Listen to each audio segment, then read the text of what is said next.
It's October 19th, 2021. I was just standing here. I did a whole video. There was light coming from outside that was tuned in with that light refracting off of the wall, and my hand literally just disappeared inside of some kind of whatever was reflecting or refracting off of the paint.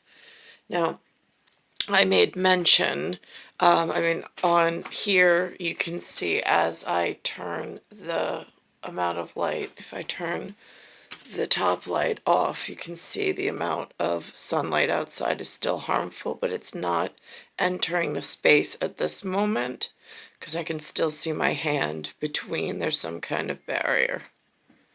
But that changes because everything's so unstable here. Now, something that just happened about a day and a half ago or yesterday, is the thread count almost got shredded and came undone.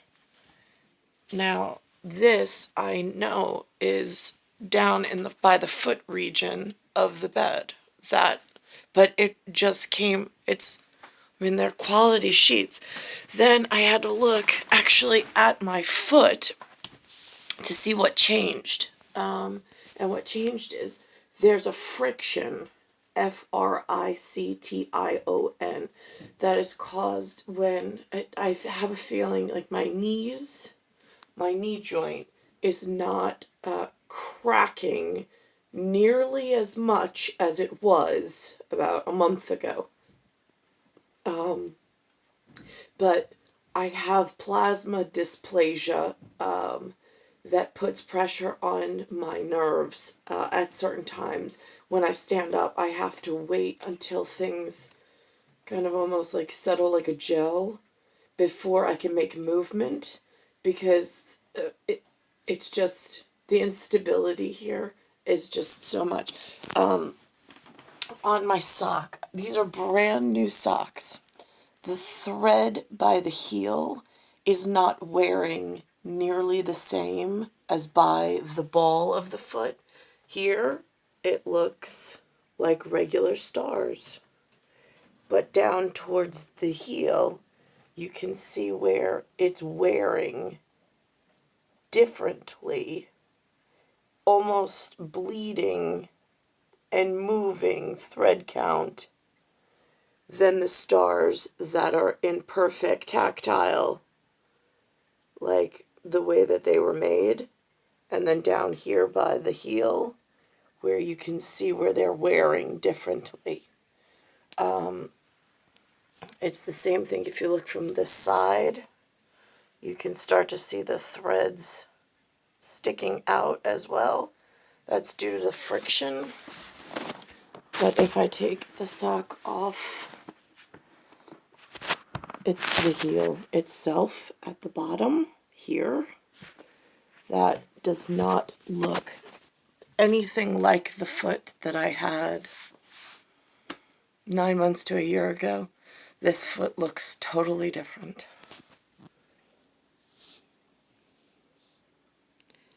And that's what the heel is now looking like, based on friction in the skin.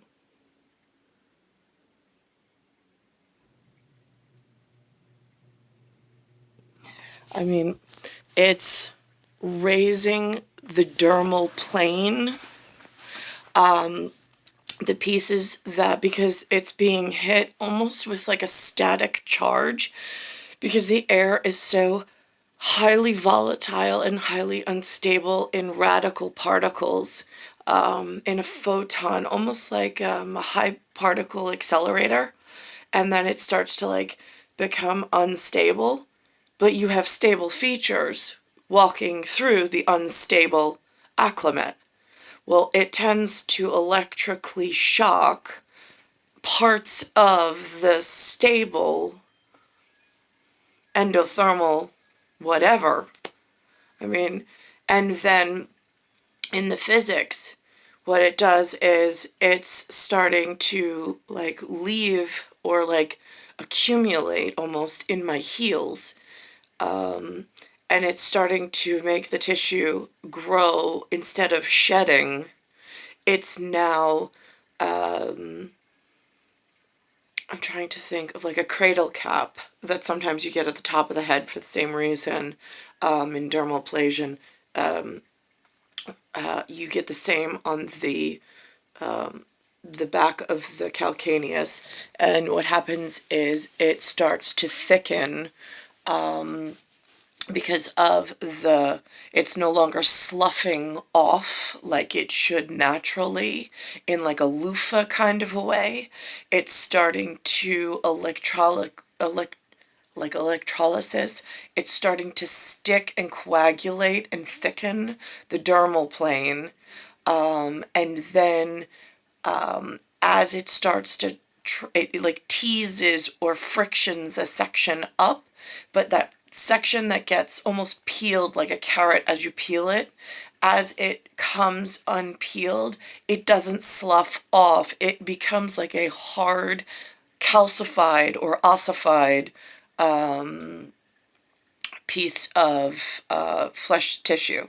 So it's no longer full of moisture or whatever. It's dehydrated, and yeah, actually, it's hardened and calcified, almost like a cartilaginous, like a cartilage, where it's flexible but rigid enough, and in certain instances it can shear a sheet with the constant moving of the foot over that surface throughout.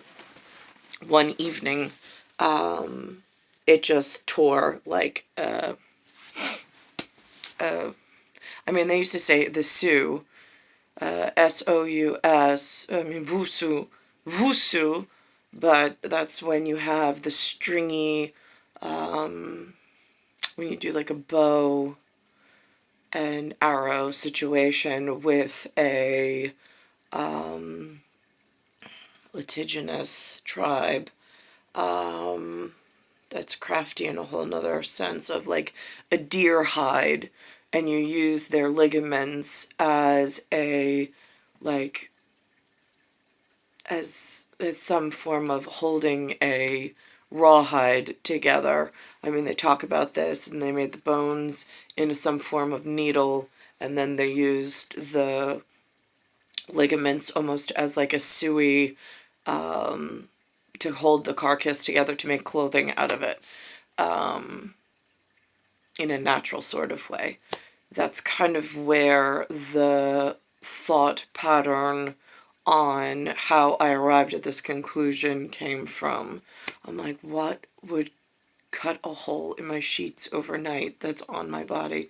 And then as I went and I touched my foot, because that's the region, I can just feel underneath over here. I mean, you can just see. It looks almost like cradle cap, and it is like razor blades. You could slice something, meaning a sheet, with it. But those are signs of electrolysis and friction at an end point and an exit wound as I walk through this level of dangerous light. Like, see, I mean, if I move the camera to a certain way, it just totally, my hand disappears. That is not healthy lighting at all. Look at that. And it changes. Sometimes it enters the residence. I mean, I don't have big, like, those big, I mean, when you guys go on a photo shoot, you get these, like, big refracting, like, umbrella things, and you're like, wait, let me get the best lighting for this interview. Yeah, there's none of that. This is my crappy room, my crappy life, and it's just a cell phone camera. And these are my real medical journey of how I'm being poisoned and how I'm being shocked with electric daily under these high magnetic towers that you build. The best was New York City came out with this thing. Anthony worked for this company, Mercury Solar, Mercury, happens to be a planet, by the way. The locals in New York City wanted to go green, so they wanted to put solar panels on the residences so they didn't have to pay the electric company for electric. Great, okay, I get in theory that this makes sense, the homeowners lower their whatever. Problem is that on commercial and industrial space, they're now generating free electric, and they're using it with some of the money that they made or they were granted in new business leases and things. They also put up these gigantic, high-powered antenna towers because now they had extra power that they didn't have to explain to the normal regulatory board of Con Edison. So now they circumvented the regulatory board and the people that we hate because we have to pay, but that kind of keep us safe, or at least theoretically that's how it's supposed to work.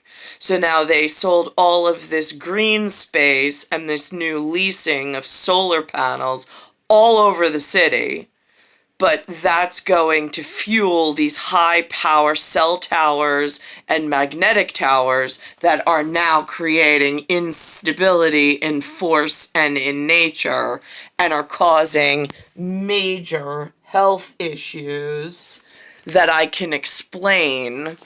I don't smoke crack. I'm not taking pain medicine. I'm not on any... I do not ingest or inhale any kind of substance that I'm aware of other than breathing in whatever chemical compound is outside when I walk on Bell Boulevard. Whatever that air solute combination is what I'm breathing in, not because I want to. It's what's there. It leaves a taste on your tongue. It makes your lips split open. Sometimes my son yesterday said he had white stuff on the side of his mouth. This is unclean and unhealthy air quality. I can't help but go outside. These are the effects of just the natural environment. I have not altered the outside environment whatsoever. Other humans have, through sports contracts, entertainments of movies and of music, and all the wrong shitbags getting all the wrong votes in all the wrong methods. In some social justice project, which I call social inequality and injustice, because I'm the one being harmed and they don't know what the hell they're even voting for. Like casino, gambling, strip clubs, drugs, whatever. Just so they have more law enforcement jobs. I mean, like, they think of and plan everything ass fucking backwards. And this is what happens. And then they sit there and then they question your mental capacity. I'm like, I swear to God, if we go toe-to-toe, I have way more in my closet of fucking happened without my permission because of all the decisions the decision makers have been making. In the Ivory and in the Ebony Tower, aimed at Ivory Tower, and this is the result 43 years into my journey after 70 years of my mother being just as disgustingly handled. I mean, her retinas have popped off, her eyesight went, then she had to lay flat for months. I mean, she's had a disgusting medical journey as well. She just doesn't document it. Tiafrio went to go get the coronavirus. He finally gave in because Linda's on his ass and won't let us eat or shower. I'm still not giving in. And he gets the coronavirus shot. He's laid up, fever, chills. He threw up all over the bathroom. And he couldn't even get out of bed for 2 days. Wow, yeah, really seems like that was the bright decision there, kiddo. I mean, it's fucking disgusting being human in New York. In this level of leadership. I mean, like, I don't see anybody leading. I'm just at effect of all of their poor fucking management decisions. And I have no way of getting out of it. Star 1978, Star 8378, Nicole Ketaruza. It's Earth, Solar System, Milky Way, Universe, Galaxy is broken. And I'm in Bayside Station, Bayside, New York, 11361.